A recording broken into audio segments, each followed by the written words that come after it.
welcome to the So Off Script podcast. My name is Jessica Taylor, and I am going to be your host for this amazing series that we're doing. We're actually recapping my time on the TV show Ready to Love Dallas, season 8. But it's only fair that I bring in some of the amazing cast members and then one person who's been my friend since before the show, which is Hebert. So if you guys can welcome Hebert to the show, I'm so excited that he is here with us to talk about what really goes on. Man. What's really happening off script behind this show. And so we're really going to dig into this today. Episode 3, we're going to talk about it. But more importantly, I wanted to provide a space for you all to meet some of the cast members, get to know their personalities behind the scenes. It is 18 people and 45 minutes. It is a lot to try to squeeze in. And there's a lot of stuff that just didn't make it to the edit floor. Complete miss. I had some really good Black church one-liners, and they just did not. As you always do. You know, it was like, how do you, I said, child, these are not the children of Abraham. These are not the children of Abraham, honey. They are not. The mother Isaac of the church. or Jacob. You know, it's funny you say that because production called me Sister Taylor the entire time. It was like, Sister Taylor? I was like, Lord. Yes. Yes, that it is I. It is I. Right. It is I. But before we get into that, Hebert, I wanted you to introduce yourself. You have some really, really dope things that's coming down the pipeline. I'm so excited for you. Like seeing you in this different space. I'm just excited. So let me know. Tell them about it. Yeah. So first, thank you for having me. Of course. This is a lovely setup you got You here. like Look, it? this is not. You know, I like high maintenance things like myself. We know. This is on brand. So very appreciative of you having me on the show. Been knowing you for years, so dope that we get to connect here again. Yeah. And yeah, since the show, got a couple things brewing. Got some T-shirts coming that I think will be really dope. They're also community founded. The portion of the shirts will go to the community. Also have a candle coming, which I'm very proud of. Working with a Black-owned Black man candle company, local here in Dallas. Okay, what's the name of it? The candle itself is going to be called the Lion Song. So what it is, it's accompanies with jazz. So it's like a jazz theme to the candle. So my candle in particular will have its own jazz playlist created by myself. So really looking forward to that. That'll be coming soon for everyone to get into. Now, jazz. Who's your favorite jazz artist? Favorite male jazz vocalist is Gregory Porter, hands down. Listen, have you been to his concerts? No. Because he's usually, I know, I'm tripping. So I had tickets to go to see him, and then the pandemic happened and shut everything down. Like I finally got tickets because he's usually in like Norway performing and all of that. He's very big overseas. Yeah, very, very true. But he also, I feel like he does what I call pocket cities. So like he does small, pocket cities. But it's cool because it really creates a very intimate setting. Yeah. But honey, you. So wait, you have? I have. It's amazing. He's my aunt's favorite artist. Really? Yeah, and so she always like. Hey, auntie, you got good taste. Listen, auntie is on there, but she used to bully us at first. You know, like because y'all don't know nothing about this. Yeah. We were into jazz, but I was like, do I want to hear this for 90 minutes? Yeah. That, you know? So, yeah, but he's super, super dope. Okay, who's your favorite? So the Candle Lion Song is actually one of his songs. Lion Song, Be Good. Oh, okay. It's one of his songs. So that's kind of like my homage to that and him. So, yeah. What was your second question? Favorite? Female. That's tough. Female, I'm reaching back. It's going to be like Sarah Vaughan, Billie Holiday, one of them. You know, how you feel about Layla? Oh, yes. Layla, too. That's my girl. Layla. The range? Let me tell you something. Because she got her daddy's, like, bottom, but she could also do and scat and all of that.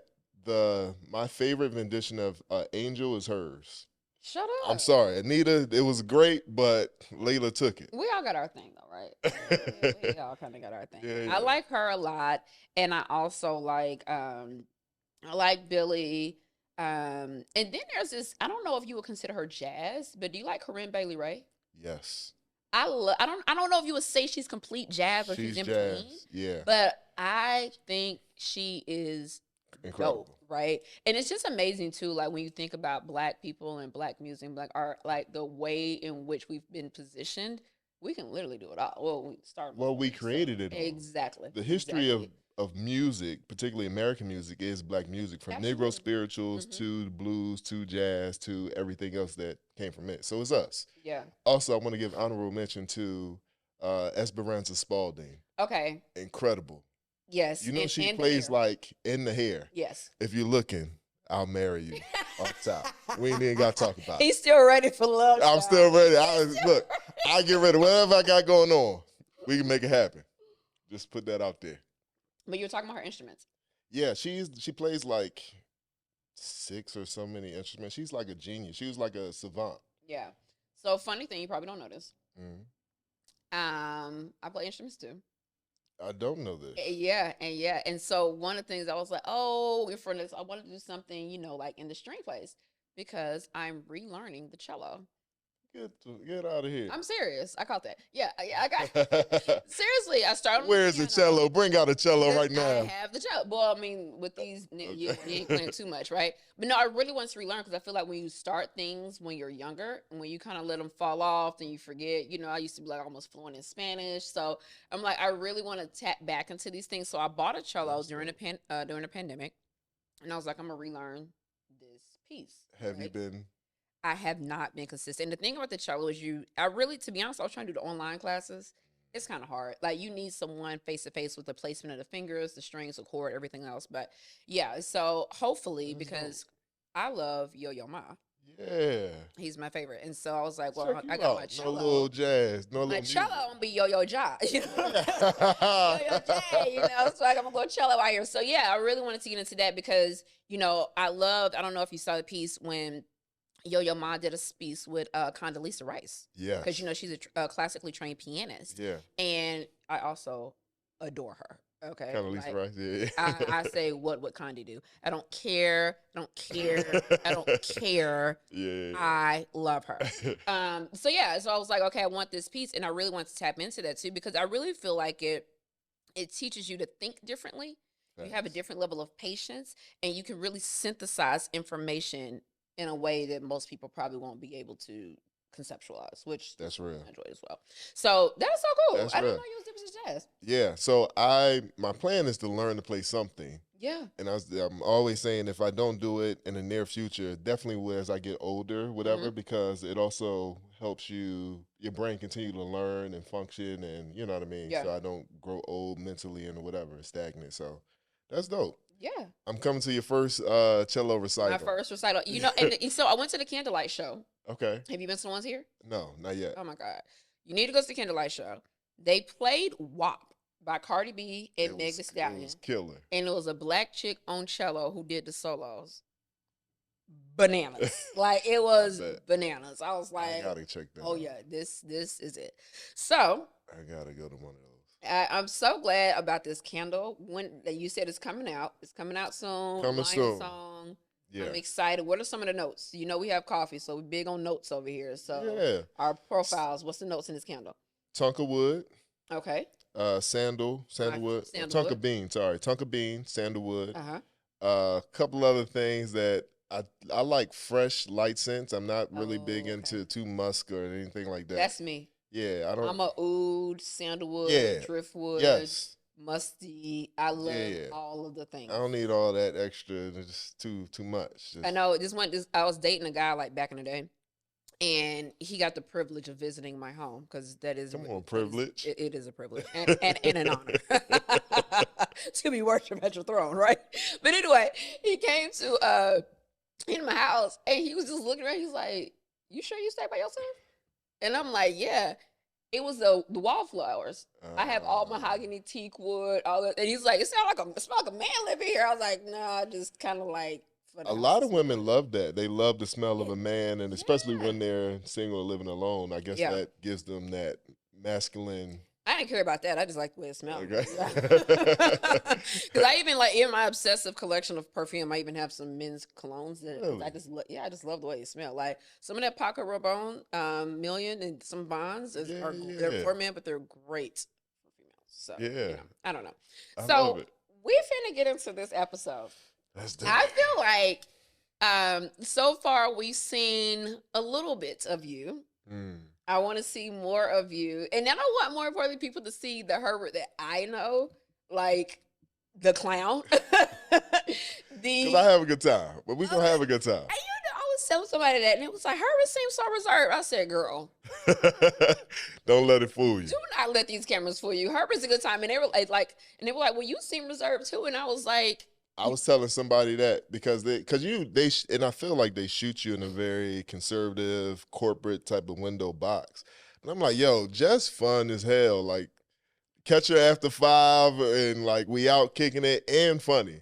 So they don't really, I'm like, they missing a lot of cues and showing the full range of like people. Yeah. Yeah, I feel that too. I was like, I ain't even had no days so I could pull out the kicks. Because kick game is kick tough. Game is crazy. My little Tiana, my little sneaker blouse. Kick game is crazy. And I'm over here in like stilettos, like every time. So anyway, I knew that was going to be something, but I wanted people to be able to see you, how I see you, learn more about you.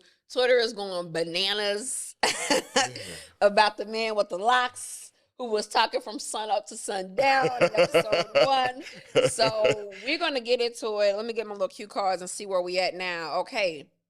So we are about to discuss our first clip from this week's episode. So we're on episode 3 of Ready to Love, season 8, Dallas. And so this first clip that we have coming up, I want you to look at it. Give me your thoughts on it. Let me know how you feel. Our conversation, our connection, I feel like it's something here, you know what I mean? Okay. And I want to drop my line in the sand now. Not draw a line. Draw a line in the sand, man. I wanted to ask you, what happened with you in your last relationship? My last relationship, we had a relationship for about 1.5 years. She ended up getting pregnant, but also she was still communicating and going back and forth with her ex. Oh, okay. So I was like, hey, I'll take care of my child and going about our business, and, we just co-parent. I'm in a much better place now. Okay. Because I come from a lineage of 2-parent households. And that's one thing I really liked about you when we were talking earlier is your love for family. I don't have any kids. I want to. I think that's one of the biggest things that anybody can ever ask for. Just because we have so much in common. She wants kids. She wants a family. She's comfortable in her skin. I definitely have a very strong connection to her. I'm definitely feeling you. Okay. I enjoy our conversations. I think we mesh on a lot of different things. You more than just the looks. Okay, so this was last night's episode. I'm gonna kick it to you. Shout out to Maurier. Maurier is actually a really good dude. Yeah. Just really, I love his love for family and the family unit, and his father, passed recently and all of that. But how much he wants to instill and put into his son, I think is super dope. Also, shout out to this face you made. Like, Jeff's faces is always so funny. Whenever suddenly he's like, yeah, she got pregnant, Jeff was like. Because, I always, anytime men say that, she got pregnant, well, who was there? We got pregnant. Exactly. Yeah. So I know he didn't mean anything by it, but it's just always, every time I hear that, I'm just like, it burns my grits. She just ran off and got pregnant somewhere, huh? Yeah. So I don't know. Agree, hands down, Maurier, and it was a consensus throughout. He has the best personality. Like, he is really good dude. Everybody's friend. I call him the mayor. I told Mario, Mario, you are the mayor. You know everybody. You checking in on everybody, your constituents, the people. Like, he is that guy. And that was our group date.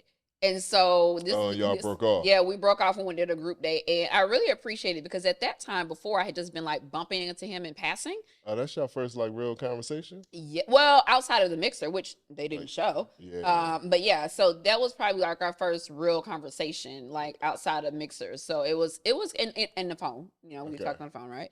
Yeah, which is surprising for me because I am not a phone person. Like, I will talk. I'm definitely not going to text you. You're not going to text nothing. You're not going to text nothing. And you're not going to respond in the text. I shoot a text. I just figured I'd call you just real quick so we can. Because it'll start with this, and then it's 20 minutes later, we're still like, come on, we could have been discussing this and moving on. This is and true. Time is of the essence. Like, I'm busy. So yeah. I need to keep things moving. So yeah, that was good for us. But yeah, he's dope. Looked like y'all had a little chemistry, little sparks there. I mean, who's not gonna have chemistry with the kid? Here we go. Who's not gonna have chemistry with the kid? Here we Literally go. can talk about anything across any topic and any subject. Like, who's not gonna have chemistry with the kid, right? That's dope. I liked it. All right, so how did you feel about, because did you have a group date? Yes, I had the group date with Red, Unique, Aries, and Chris came up. Ooh, so I think we And should, Lee. I think we should get into that. I think we Yeah. should talk about that. But before we do, Okay. we got to thank the people who have made this possible.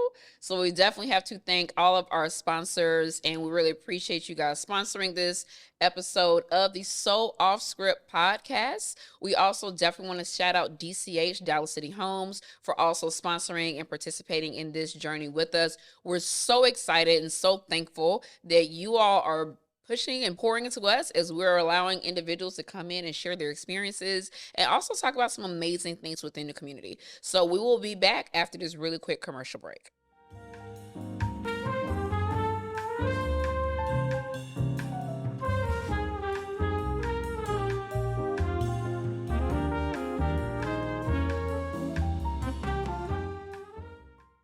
I'm excited about this. Yeah, it was fun. My first group date, Uh-huh. it was, we met Red, we played football as Red, Lee, Aries, Unique, and a new special person or new guest. This is wild card. This is the wild week. card. Yeah. This is wild card week. Ooh. Okay, I got a question. How did you feel about going on group dates? I liked it. Really?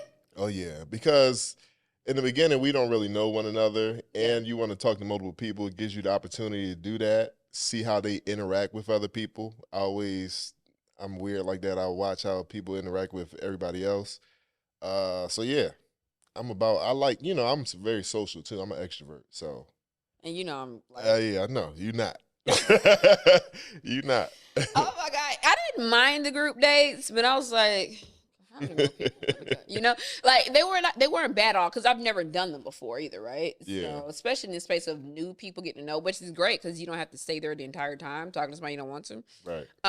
But then I was like, okay, I want to talk to you more. I want to learn more. And I'm like, oh, I gotta go talk to this person. So it was fun. It was definitely different though. So that's why you enjoy like breaking off from REA in the last group date. I did. Yeah. We wouldn't have talked about that in the same space, Yeah. right? And the thing too is like these dates are so unique because the date was way longer than that. Like we talked about a lot of different things that, of course, we all are noticing is not making it city. Let me tell you something. A lot of these days were like 12-hour days, and they chop it down to like 5 minutes of footage. If that. If that. Like the brunch. Oh my God. I'm like, yo, where is all of the brunch? The brunch was 5 minutes on episode 2. Meanwhile, we was fly that day, Jess. The people needed to see. Fire. The people needed to see. Did you Okay? It was the reason why we was on that bench alone. You dig what I'm saying? see what great imagery. You know what? I'm gonna have them drop that in the show. Because the people need to see. They can see our face one more time. I was like, that's Live. it. Like, y'all have me out here fly just to tell, oh boy, I can't cook, and ask Marvin what's under his mattress. Like, I don't even think I got no words out during the brunch. yeah. I was just there. It's cool. It's all right. I was talking to my friend. I was like, if that was the case, I would have wore this and I would have wore that for this other episode. You know what I'm saying? Like, you giving me, You know what I'm saying? Let me know. show out. You know. All right, so we about to get into this next clip real quick. Same thing. I want to know what your thoughts are, what's going on, and we have our new entry.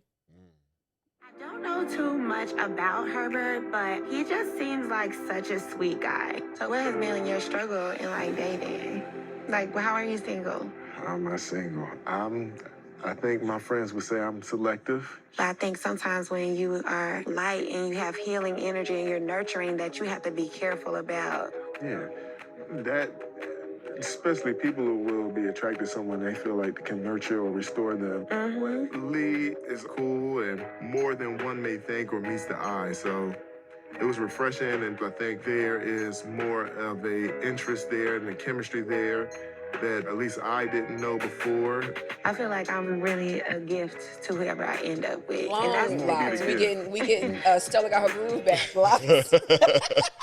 No, that's because we was playing football and my hair came down. Shut I up. had it in a bun. By the end of the game, it was like, yeah, just take it down, brother. Yes, It's a we're gonna wrap. keep fooling It's with a wrap. it. Yeah, I So, totally understand that. but yeah, no, Lee was super cool. That is actually our first time talking. Okay. I think during maybe a little bit during the brunch or whatever, but that's our first time like really having a conversation. So I was like, oh, okay, she cool. I think that's where everyone is right now. Like, they cool. Yeah, like, yeah. You're not giving me crazy, so everybody's cool right now. Like, shut up. Everyone's cool right now. Everyone is just, just vibing within the space and really just trying to get to know each other. I think like one thing I enjoyed was in the beginning, it was like a family. Like everybody was so cool. Like even it came down to elimination. It's like, oh my God, but they so dope. Like, I don't want them to, so I think that's kind of, I'm glad that that family feel came in pretty quickly. Little by little, the crazy came out on some people. You got to see a little bit of the crazy. I think, I said this in one of my interviews too. I said, think about, as old folks say, you leave stuff sitting outside long enough to start stinking. Facts. I tell you no lies. But it's in that same vein, right? But true. We get to see. So let me ask you this. I was talking to a friend of mine, and she was like, the easiest thing for guys to do is just not be crazy. If guys show up normal, because there's so many guys that are not normal in dating, just in general, not during the show. And if he just shows up normal, that's half the battle. I was like, is it that bad out here? It's unique. But the thing about it, so what she said is right, yes. I don't think a lot of people know that they're not normal though. This is true. I think that's the thing, is really like self-awareness, and understanding. Like, I don't know. So I'm gonna ask you this. This is totally off the cuff, and I'm gonna answer first so you can come up with yours. The thing that I learned the most about myself, right? And I can just be very honest. My patience where it's thin is transparent. Like, it is so thin, right? And during this, I had to like really push myself to be more open, to keep trying, because I am like queen of the block. Like, child, moving on, and like I'm on to the next thing, right? Yeah. This, it forced me to have to continue to have conversations and hang out with people that I normally wouldn't have, right? Yeah. Which was a good thing, because I met some amazing people. But typically when you're dating guys, you don't, right? But the opposite is, a lot of guys present well until you get to know them. And so here's in the part of the scene. I told Tommy, I said, listen, I gotta sit him out the pasture for a little bit. I need to put some distance there. You and these stuff. Listen, when folks too close to you, you get mesmerized by stuff. So I need to put some space between you. See. You know what I'm saying? I need to be able to feel you, but I can't reach you. You just sit over there. But yeah, so it was one of those things. But I think that is important. What you're saying is right, but a lot of people don't know they're not crazy. Yeah. And me and Quentin had a conversation, a while ago. And we were just talking about, even what people bring to the table, and what most men were conditioned to think that they had to bring to the table. Facts. And that is all that many of them still operate with, right? And they think because they bring those things, that's the totality of what they have to bring, right? And and there's nothing else.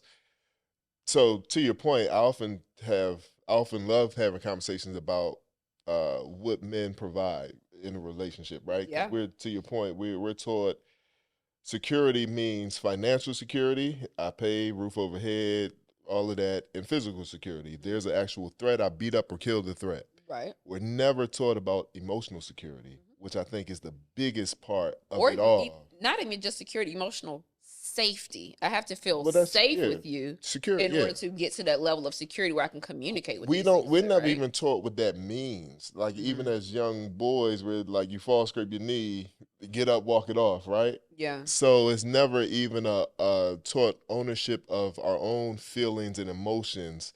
Then we're fast forward, we're grown up men trying to be, we've never taught how to be ownership of our own feelings and emotions. Now we're expected to be responsible for a whole nother person's feelings and emotions, who has even longer range of feelings and emotions. And then I think too, which is why we run into that space where I make the whole 6-figure 50-50 conversation, right? Yeah. And that's, I'm like, oh my God, money is so like, I don't want you to be broke, but when I say like level of total, like, It is so much, especially when you got your own. Like, I am so not impressed by most of it. I'm like, child, okay. That's cool. And yeah. Yeah, it doesn't matter because Yeah. at the end of the day, I know what life looks like on the other side, and I tell people this all the time, like when my mother was ill, money was not a factor. Yeah. Who was taking out the trash and cooking dinner? None, this 50-50, care for you. none of that stuff mattered. It really mattered was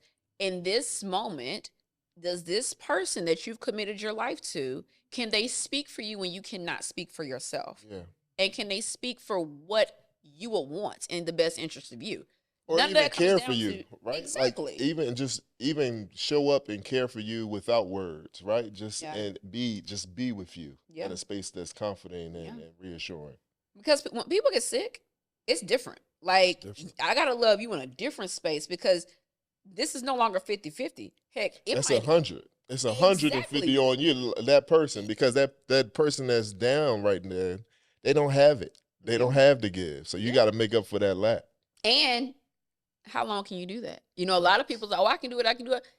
Yeah, 2-3 weeks you want it. Right. But when you on year 2 of doing it, like, is that still something there? So I think when we think about it too, is really just trying to get to understand what does a relationship look like for you and what matters most to you. So we didn't skirt past this because I didn't forget. What is the one thing you learned about yourself? Oh yeah. So I learned I'm very nonchalant.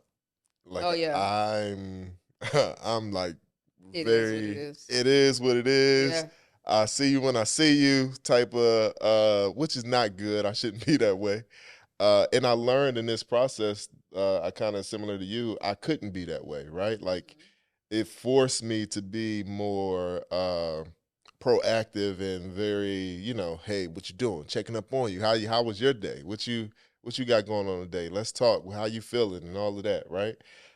Which I think it was a great thing for me in order to be more just proactive in the early stages of a relationship. Because I tend to be very nonchalant and laid back until we get, until we are very comfortable, and then I'm like, I'm with it, right? Yeah. But I may not never get to that point unless I'm very proactive and showing up the way that I need to in those early stages. So it's a great learning lesson. Yeah. It was funny too because I was concerned about that for myself because I'm a tortoise. When it comes to getting to like knowing people and letting people into my space, I am very protective.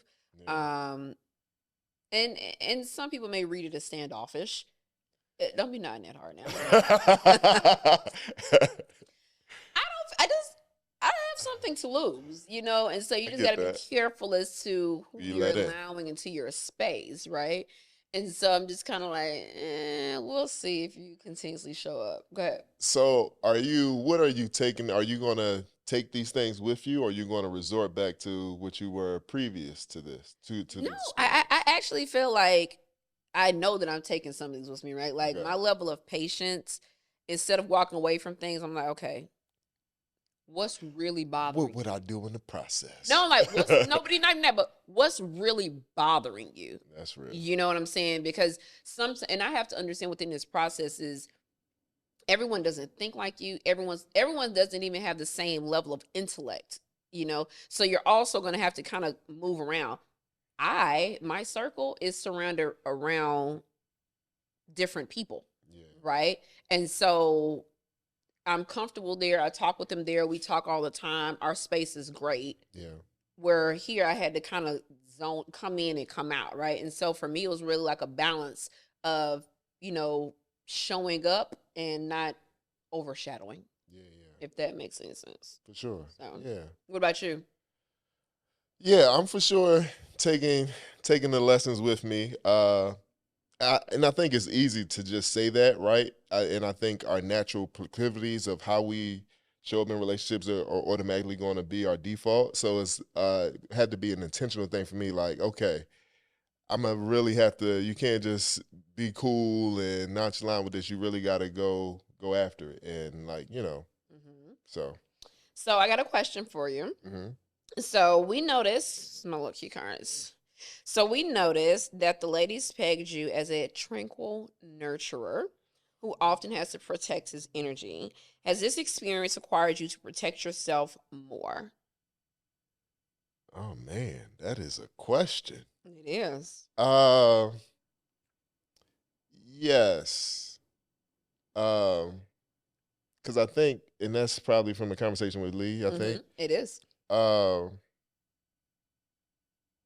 Yeah, I think protect my energy more. No, sorry, I take that back. Not protect it anymore. I like to believe I set good boundaries, right? Okay. If I'm with someone and I know they're anxious or whatever, and I'm that common spirit or force for that time, I'm perfectly cool with that. But I also know, like, I know the point to where it's draining me. Okay. And then we're gonna cut before it does that, right? We're not gonna completely empty my cup. Yeah. Because I'm gonna need some of that for me. So I think I have good boundaries as is, to where I don't really have to do more in the protection space. Do you think your boundaries are too strong? Like maybe you can relax your boundaries a little bit? You know, my friends tell me they not strong enough. They tell me, like, because I'm social and I like talk and vibe with anybody, or But that's just your genuine nature. But in terms of relationships, do you feel like your boundaries are too strong? Okay, yes. I could be more vulnerable. I'm gonna tell you, friend. Thank you, Dr. Jess, for helping me unpack this. I'm telling you, like I could be more vulnerable to because vulnerability begets vulnerability, right? That helps us both see and interact and cause that connection. So absolutely. Thank you, Jess. All right. Okay. You're welcome. Moving on. I'm just saying.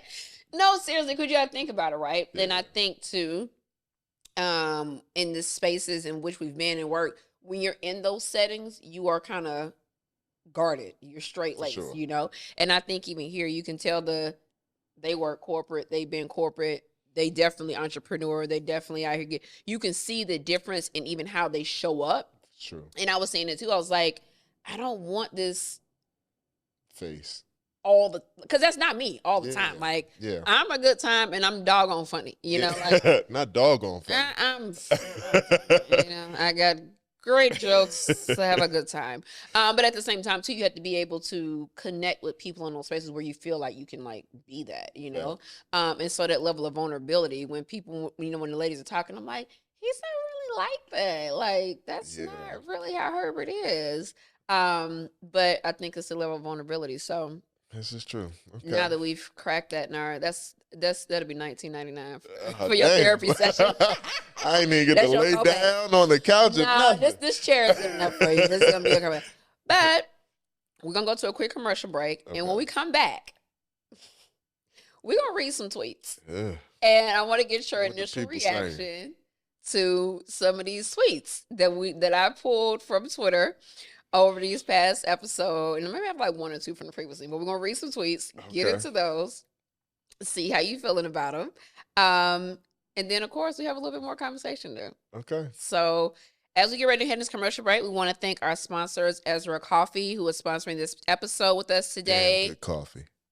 They are a specialty coffee brand located in Dallas, Texas. It can be found on Amazon.com, Target.com, and their website, EzraCoffee.com. They offer 6 different blends that highlight the significant events and individuals within our collective American history. Some of their most notable blends are 64th and Tulsa, Candy Yams, and their cognac blend, Le Grand Duc 1928. And if you're in the Texas area, make sure that you grab them off shelf at HEB.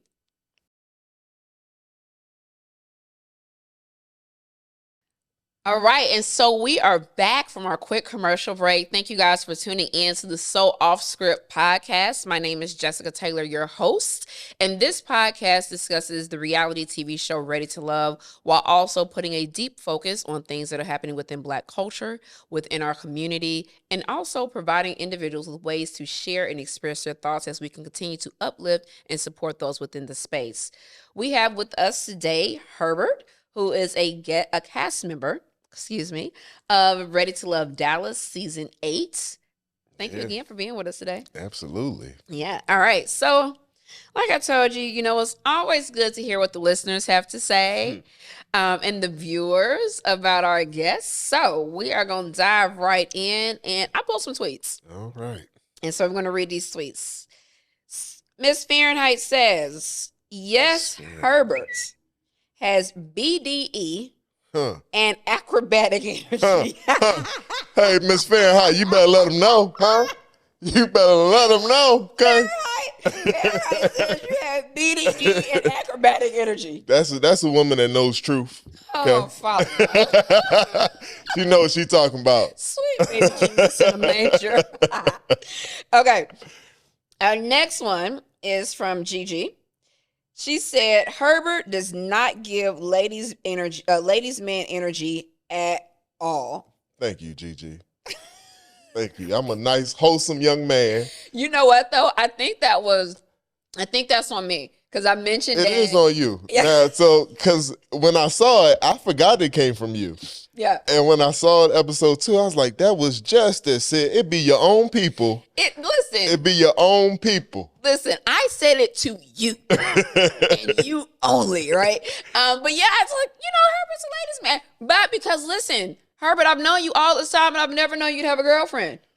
Because I've been looking for love in all the wrong places. So my thing is, I'm like, he must be in the streets. He's talking to everybody. Like, I have never known Hebert to have a partner. So, I don't know. Yeah, that was on me, friend. My bad. It's all right. It's okay. So, and I just don't, my whole thing was the stigma of ladies' man is like to be a player and all of that, which I'm not.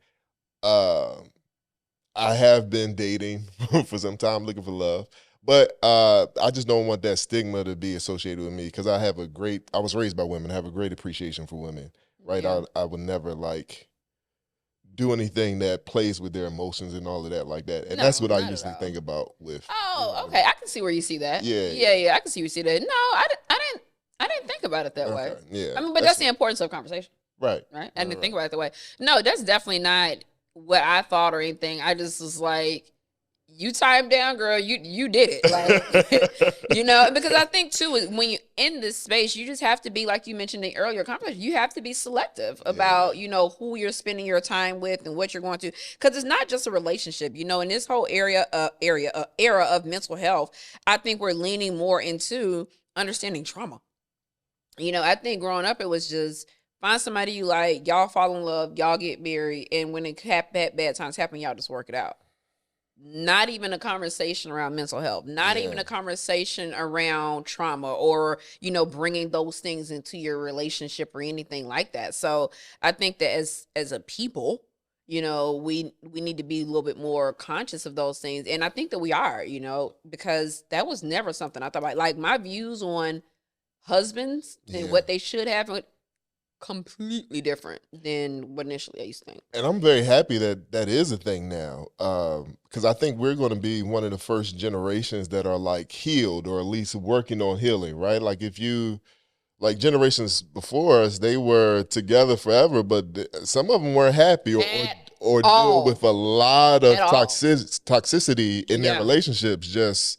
And you look back like, yo, why was grandma still staying around with, the side family over here, or you know what I mean? Or the woman completely sacrificing everything, her whatever dreams, goals, whatever to be, to take care of him and the house and the family or whatever, right? So it's a lot of things that I think that we are intentional about in this generation and generations after us. I think that's going to just be overall holistically better for us. Yeah. And I'm glad that we are in that space too. And the people are saying no, this is not what I'm to do. Yeah. This is not what I'm participating in. Because you were right. And now that I'm older, I'm looking like, so you wasn't a special friend. So you mean Uncle Jimmy was, oh man. Yeah, I'm like, oh. And then you show up at the funeral, it's just like, who this other family that look like us? And now I understand the drama of funerals, right? Because I used to be like, why are these people's funerals? Like, where's all this coming from? Because it's so many secrets and it's so much it all mess. come out, yeah. It's these, like this show. It's so much stuff behind the scenes that you don't know about that when it comes up, it's kind of like, where are you getting this from? Man. Where are you getting this from? So I think that is something too that we think about. But yeah, I'm glad that okay. Let's see what else we got. Let's see what else we got. All right, I don't know about this one. I don't like that one. Okay. Yeah, we shouldn't. Okay, Herbert. I'm not single. Oh. I'm selective. Fire emojis and hand claps from yes, Miss Sharon said. Miss Sharon said, "I am not single. I am selective." I'm selective. That's right. Oh, that's what I said. Yeah. Yeah. I'm like we were just saying. We have to be selective. Like who we end up with is the most important decision we'll ever make in our life. It dictates so much. Absolutely. So you can't just go with the first person to come along. Mm-hmm. You know what I mean? You got to be a little selective. And also, to your point, I think we're also a generation that's more intentional about going after what we want in life, our goals and our dreams and all of that. So finding someone who fits that, I think, is important. And I think, too, I was talking to my homeboy, and because I have a plethora of them. Probably the problem about dating, right? I always with my homeboys, he be like, "It's probably a man's," and I'm like, definitely the homie. But one thing I was talking to him about, because he's very big on the physical. Like she got to dress nice, her hair got to be done, she got to be bad. I'm like, okay, that's gonna fade. That's great. Yeah. Not only that, I said you have to ask yourself: if something was to happen to me, would this person raise my child in the manner in which I would want them raised? And if the answer is no, what you doing with them? You should probably rethink that. And it's so funny because now I think I spooked him because now he talks about it every time. He was like, "Nah, because you remember you said," I was like, "Bro, you 50, like wrap it up, make a decision, make a decision, wrap it up." But I think that's one thing that we have to really be honest with, right? Yeah. Is understanding what does that look like for us? What does that look like for you? And are you okay with it not being the traditional setup? Are you okay with that? Because I'm noticing that there's this era of this group of women now. It's called single mom by choice, where women are really deciding, listen, I want to be a mother. I haven't found a partner. I'm getting old. I'm going to go ahead and do this on my own, right? And have a village help me do this of amazing men and women that can help me, lead in this particular space. Which is, I understand it. It's a little sad to me just because I like the husband, wife, father, mother dynamic. I just think it's so much power in it. But I know some women that have like, I'm getting older. I want to have a child. Eggs already frozen. Shoot me up, Doc. We gonna do it, right? Yeah. So I get it too, but it's a little sad. It is. It's definitely unfortunate. Particularly because I just love black love. I love black people. All of those things, but at the same time, women have to be a little more selfish with your time. Yeah. And what that looks like and how you want that to come across. Not even in terms of come across in the mindset of how you're going to raise that child, right? Yeah. Understanding those differences. Like I have a really good friend. She's Seventh-day Adventist, and her partner was Jehovah's Witness. Oh man. They can't do nothing between the two of them. It was a very unique situation where is your love strong enough to combat the differences within your respective religions? Yeah. And that is definitely something. We're going to talk about that later in season 2. But is that something that you want to be able to lean in on? Go ahead. Yeah, no, I think you have to have those deal breakers or understanding of what you're willing to give on and what not, like religion, which I think part of the process of the show, going through our deal breakers, I think was very helpful to like, we might know, but just to have them clearly marked out and then being able to convey them to people we're dating, I think was very helpful for me in the process. Like, oh, I should really do this every time, for real, right? Just to go down your deal breakers, like, if I'm Christian and my partner can only be Southern Baptist or whatever, right? Like that's something I need to know up front or not. That's so interesting. So you were going into your spaces and relationships not doing the deal breakers? So I was, but it wasn't, I wasn't having those conversations like, we were having those conversations like the third date. You know what I mean? See, that's probably my problem because I'd be having them on day 2. Okay.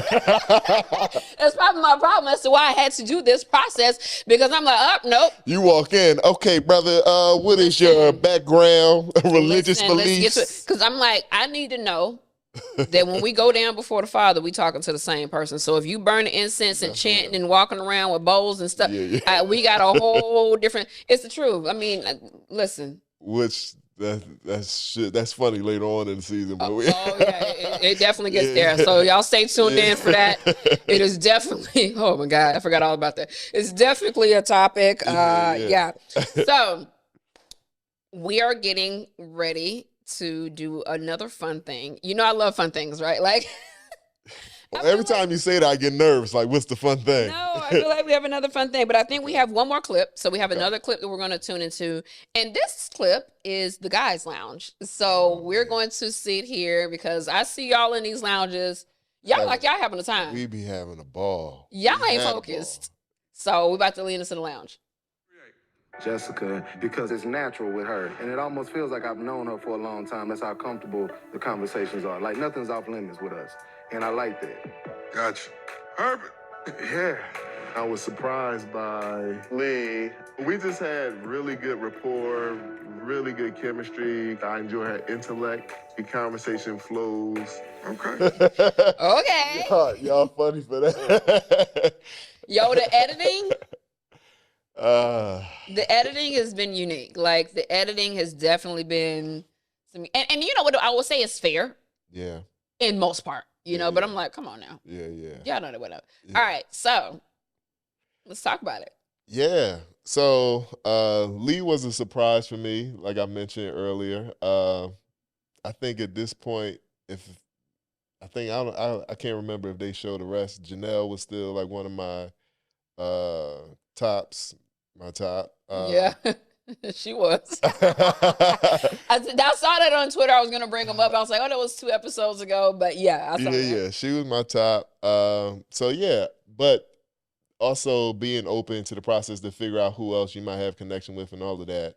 So yeah, side note, the Gentleman's Lounge was really dope. We had a great time just bonding, talking, and all of that. And they showed they showed Q at the end, because I think that was one of his connections too. Even with that, like, we were always like it was no like jealousy or like, you know what I mean? It was like lightly, gentlemanly, like, all right, relax on my connection. You talking a little hard about it or whatever. But it was nothing, it was always like, let the best connection win, you know.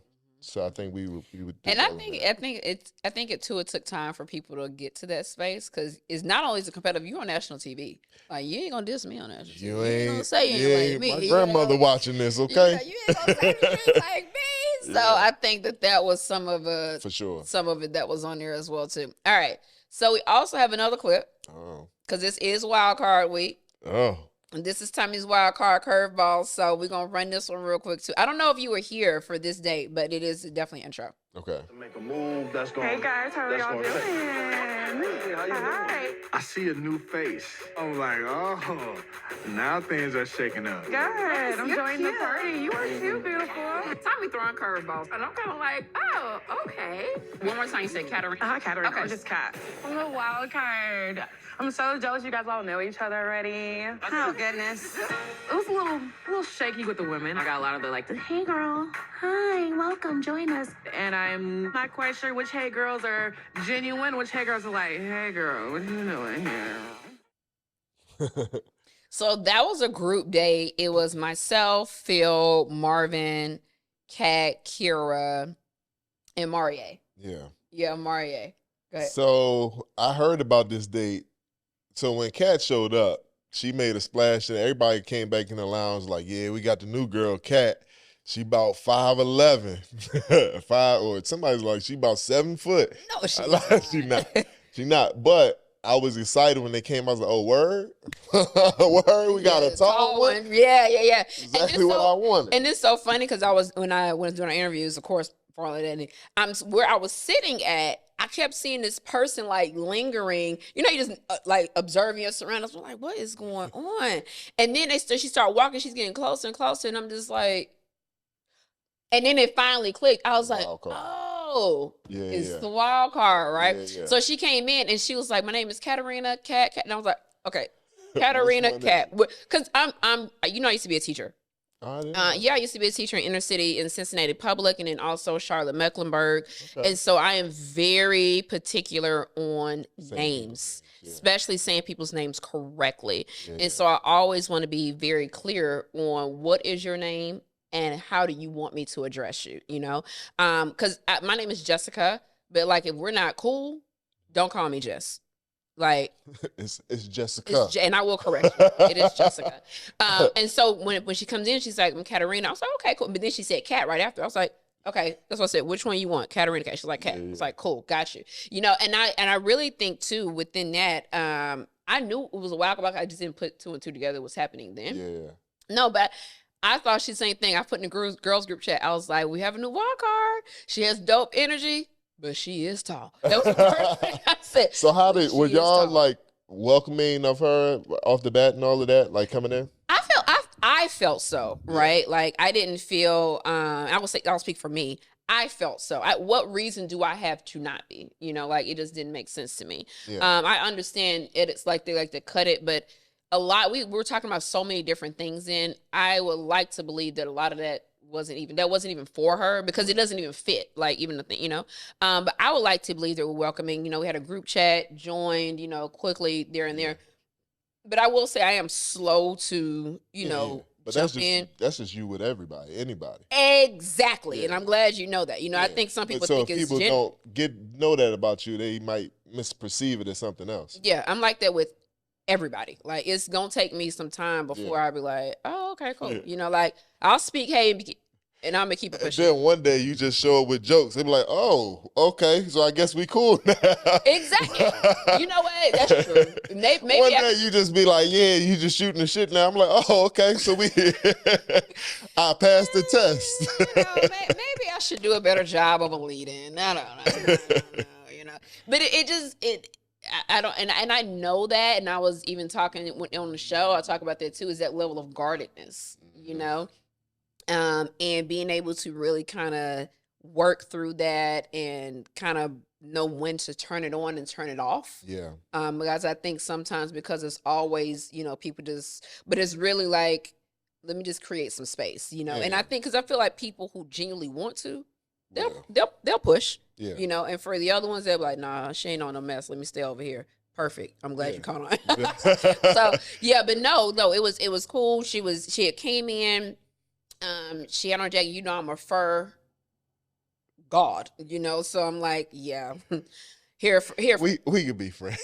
Here for the fire. Yeah. So yeah, it was cool. And then too, you know, I do a lot of volunteer work in Haiti. And so she had said later in the season that she's also Haitian. And I saw she mentioned that on one of her dates too. Yeah. So I don't think we connected on that particular space in that. But I think, you know, just that natural inclination of just wanting to be in that space. Because I go down there, I have a friend, he has a school there. Oh, that's dope. So shout out to Sam. But he has a school there in Haiti. And so we go typically in July and like stay a week and work with him. Yeah. So there I was doing some work with really for the students who wanted to pursue college in the United States, like working with them in that space too, right? And so, and that just really goes back to what my love for academia and for more people of color and students of color to have the opportunity to pursue higher education in a space that's financially feasible, you know, because I think that's the biggest thing is making sure that they're able to do that. Yeah. And so I think that's why I was so thankful when I was doing that lead reviewing with the Bill and Melinda Gates Foundation. I did for theirs.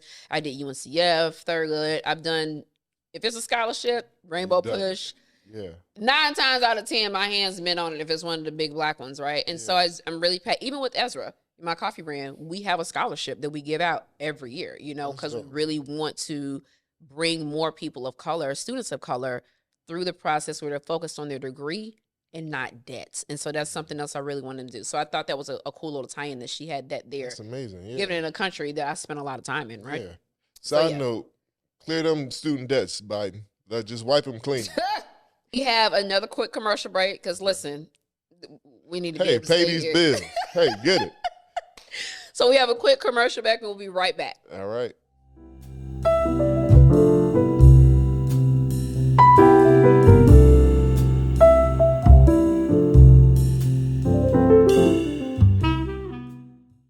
Okay, so we are back, and I am so excited because we are wrapping up this episode. I've really enjoyed having you. This has been a lot of fun. This is dope. Yeah. I hope to come back. Listen, we might. I might have you fill in for me some weeks when I ain't able to make it. I mean, for real. You'll fill in for the I kid? got it. We'll put you a picture up here so that it ain't. Yeah. As cute as she is, we'll stick you on the other side. But no, So Off Script podcast with Jessica Taylor. So excited you guys are tuning in with us. We are recapping episode 3 of Ready to Love Dallas. You guys, this has been a joy and a pleasure. I'm doing this with one of my really good friends, Hebert, who's also a cast member on the show. So that was surprising when I was like, if anybody gonna be here, it's you. Well, I was like, why am I not surprised? But what's funny is that both of our friends signed us up. Yeah. Is that not crazy? Yeah. Yeah, like, you need to do. I was like, you think so? Which means that they tired of us being single out here. We need to get I tell them, I'm the greatest third wheel. I am the greatest. Like, oh my God. So yeah, I'm so excited that you're here with us, that we're recapping this episode. This is Wild Card Week with Tommy. So we have our new wild cards into the space. Chris, seeing him, the first thing I was like, okay, he's kind of cute. He's kind of cute. Yeah. But it's also too is just kind of leaning in. I was like, the accent is thick. It's definitely thick. But I enjoyed it as well. Mississippi for real. He is Mississippi. And I'm just looking like, okay, I thought the wild card was gonna bring a thick person in here. Herbert, you already know. Like, have you told the people? Can you tell the people how you like and what you like? Because it is funny to me. Okay, so first and foremost, I love all of God's children. I do. I love all of God's children, but there is a special place on this here side of the soul. On this here side of Jordan. You are so churchy. On this here side of Jordan, there is a special place, my God, for the thick boys. Like, if I could hug you and not touch my elbows, you in there like swimwear. You know what I'm saying? Like, if I can stick my finger in your navel to this first bend, I am a very happy camper. I'm serious. No, when you told me, you had me dying that day. You was like, if he don't get in the car and the car don't bounce a little bit. I need for my man, so when he sit down in that car and it kind of hit like a little hydraulic, like a little bump to it. That's me, boo. But look, so that's me. And guess what? Can't cook nothing, but I will. Can't cook nothing. The man just gonna be hungry. Mind you, Jess, how tall are you? Listen, I am 5'3.5". And how much you weigh? I am not now, a lot. I am now up to 132. You better give me my points. This man gonna kill you. He's gonna lay on you and suffocate you. No, he's not. You just gotta get creative in the spaces. Goodness gracious. Listen, I was just like in all of Texas. Y'all keep bringing all these Tyler Perry models. The land of the big and plenty. One of them, like, I like them like 50 pounds from a CPAP. You know what I'm saying? So it's just... That is so funny to me. It's a little different, you know what I'm saying? I mean, and like I said, I love everybody. I'm like, okay, I'm gonna get to know all these people, but where the big boys at? When Savage Fenty did that little thing, when Rihanna had all the big boys come, listen. That was you was in there. In there like somewhere. You know what I'm saying? Like, I like for my men to have creases, not any clothes, but like right up through here. That is so funny. I just need to see you with one of these, man. Just for the optics. Just the optics to see. We look like a number 10. Yeah. And me skinny and him round like a number 10. Oh, man. See? Funny as hell. I'm just saying. This wasn't on the show. I know. This was not on the show. I'm saying. They wanted me to be like. Yeah. I'm like, give me some time to be myself. Like, I want to do this. But no, I'm just, listen, I don't know what it is. Like, I'm in the heavy D era of the thick boys. But you got to think about it. Everything about them is I feel like it's just amazing. Like, they have the best air conditioning. They don't want to be. They got to. They know all the good wing spots. All the good food spots. Okay. And not even just that, though. I just found them to be more accommodating. Yeah. I don't know. It's just, and it's probably me. My dad's big. All of my uncles are big. Like, I just, yeah. I have a thing. But, I like them. But like if you like. put your hand in that dirt and drop your right shoulder It was light blue 22. So you need to be at the compound or the training camp. You need to be at training. Okay, Child. that's it. You already been. My bad. My Like, bad. I know everybody who's coming, who's getting drafted, who numbers over 60. Your number's over 60. All the linemen. All of them. Nose guard, nose tackles, every last one of them. And you know they get an extra bonus when they hit the quarterback. So, Funny. And on she know about Tuesdays- football. So if you out there, You see what I'm saying? Like on Tuesday, I'm like, I know he got that extra bag, you know. So I'm just saying, I love them, you know. And when you put them on a nice, not that K&G, but like the nice tailored. they got to have the tailor. You You see can't, what- yeah. Yeah, if you shopping Express, Because like, otherwise, because they got to go big, the sleeves gonna be about here. It ain't gonna work. yeah, the 50 inches. You need that. You need that spread. They need the space. I'm saying, and it got to be high quality fabric. You know, like it's just Because it got to stretch and give a little bit. you know, everybody got their thing. But like I said, I was open to the process. I did it Yeah. with everybody. You did. I did it everybody. And By the way, I'm proud of you because I know you usually be like, nah, I'm cool. I'm gonna go ahead to the house. Y'all be blessed. you know what though? I think there were times. But anyway, we're gonna talk about that. I got some fireside questions for you. So this is our lightning round. Okay. So these are gonna be quick questions. You have to answer them quickly. All right. First thing that comes to your mind. No thought. All right? Hit me. All right. First thing that comes to your mind. Okay? Okay. Ready? Ready to love. Done. Okay. Talking or texting? Talk to me, baby. Okay. All right. Celebrity crush. Felicia Rashad. Hey. Okay, and current celebrity crush. Okay, current right now. Sanaa Lathan. Hey. Ooh, I like both of those. Like, they kind of favorite too. All right. See what I'm saying? We'll see how good you done on your date. Mm. Deal breaker.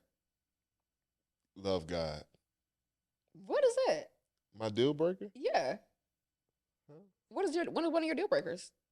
Must love God. Or Must love God. Sorry. I didn't hear that. I said love God, but have some sort of spirituality. Some sort. Some sort. So here's the thing, because I think it's a whole thing, but I don't need you to be religious, right? Because I think religious brings a whole nother, but I need you to have a Christianity spirituality about you, right? So I don't need you to be a deaconess of the church and all of that, Okay. and you know what I mean? But you got to have some spirituality to you. Does that make sense? I like it. Yep. All right. Top 3 turn-ons. Oh. Height. Okay. A woman that can walk in some hills and that thing thinging, and it's just, and it ain't even really about the thing thinging all the way, but just the movement, just gracefully moving. Oh man, it do something to me. My God. Number 3. Okay, number 3, well spoken and good personality. Okay. Yeah. Top 3 rappers, dead or alive. Ooh, I like it. Jay-Z, number 1. Okay. Best that ever do it. Yeah. Nas. And I know it's only 2 albums. I get it. But I'm going to give it to Biggie. We're going to go all East Coast.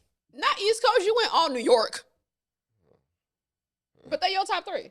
In my top 3. They're your top 3. They're your top 3. All right. So I want to tell you, thank you so much for joining us today. Thank you so much. I'm glad that you decided to drop on in to the So Off Script podcast and hang out with us. It's been a Absolutely. pleasure. I am excited about this candle. I need one. I feel like I should be on. I'm gonna drop one off I'm gonna drop one off here personally Thank you. when it drops. Thank you. Thank you so much for having me. This is super dope. Yeah. This is a nice platform. I love you in this hosting gig you got going it's fun, on. right? It's Yeah. And you know what's it's another thing not known. I used to produce all the time back when I worked in corporate. You remember when I used to do all the So just was you commercial. like you was with the I was about to say a certain group of people, but you had about 12 jobs. You just done a little bit of everything over the course Well, of your... not only just so yes and no. So when I was doing diversity back at the automotive space, their diversity encompassed a bunch of different things. So before the commercials go out, we have to make sure that y'all not using crazy language, bad songs, that it's not going to be offensive and things like that, right? That's So I right. did that. Okay. And then within the HBCU space, I did a bunch, and we did these on a few different shows, but I had the longest segments on Bounce. So I would do all the HBCU opening pieces with the alumni and things like that. So I did those pieces back in the day. But people don't know like those a Swiss things. Army knife over here. Yeah, Renaissance repertoire woman. of skills. So yeah, those things are just kind of like pocketed, you know. And I was like, you know what? People gonna be digging in my business anyway on this show. Let me actually let them know what's really here. But yeah, so that's how that went, and I had a really good time. I had a really good time. So this is like one of those times where I'm now coming in front of the camera and coming from behind the camera, and then also too talking about things that I wouldn't talk about. Yeah. So it's a little You're different. doing good up here. You like it? I'm enjoying it. I'm enjoying it. And but you make it so much easier. Well, thank you. You know? So tell everybody where they can find you. Instagram, really on all social networks, is Hebert _the THE 2 Shout out to my daddy. Yeah.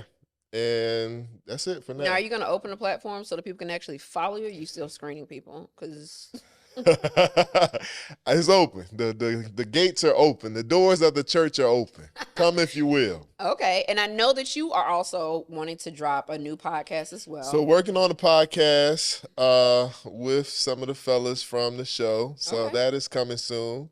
The Gentleman's Lounge, and that's going to be on YouTube and all of the different platforms coming soon. Okay. So that's Hebert, you guys, from Ready to Love Dallas Season 8. Thank you again for being here with us.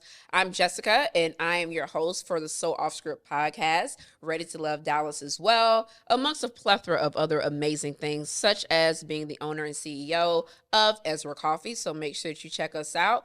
We are linked in the bottom of the show. You can get all of your coffees right there. Our Candy Yams, Toasted Southern Pecan, 64th in Tulsa. And if you can't find us there, you can do us on Amazon as well. You got a Candy Yam coffee?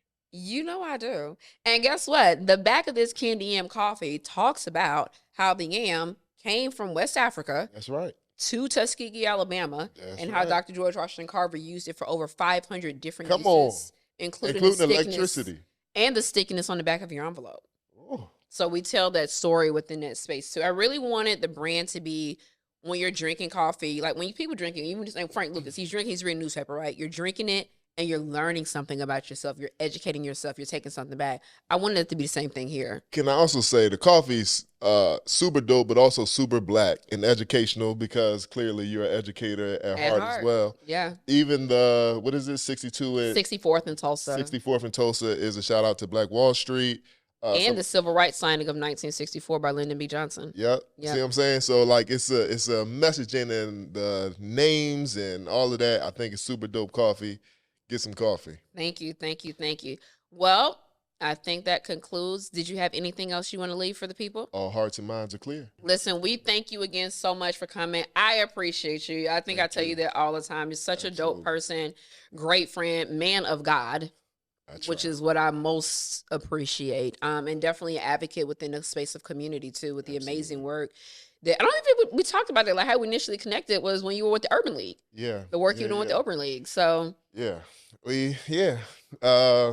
love community. It is our job it is the rent we pay for our space here on earth, right? By Shirley Chisholm. Yeah, that's right. So yeah, I do what I can in the community. I love your heart for community. I think that is how we initially connected. We did. Cool. Out here in these trenches. out here in these corporate community trenches. So yeah, it's so dope. I mean, can't believe it's been almost a decade. Like it's been a very long time. Yeah, it is. Time is flying. Ooh. Time is flying. We getting seasoned, honey, like Lowry's. We need to go ahead and settle down, Jess. That's why I'll say, I'm seasoned. Seasoned. Like Lowry's, okay? I don't want to be old. But yeah, no, I mean, and we got a few more weeks. Some of us might be settling down sooner than others. So we just got to stay tuned. Stay tuned. Stay tuned. So make sure you tune into Ready to Love Dallas, 7 p.m. Central Standard Time on the OWN network. And you can also catch us on a few other platforms as well, like HBO Max. So thank you guys for tuning in. Have a great day. Make sure you guys check out this Lion Song candle that's going to be coming. And most importantly, you can shop Ezra Coffee, which is going to be down in the show notes, so you guys can check that out for us as well. Until next time, take care of yourself and each other.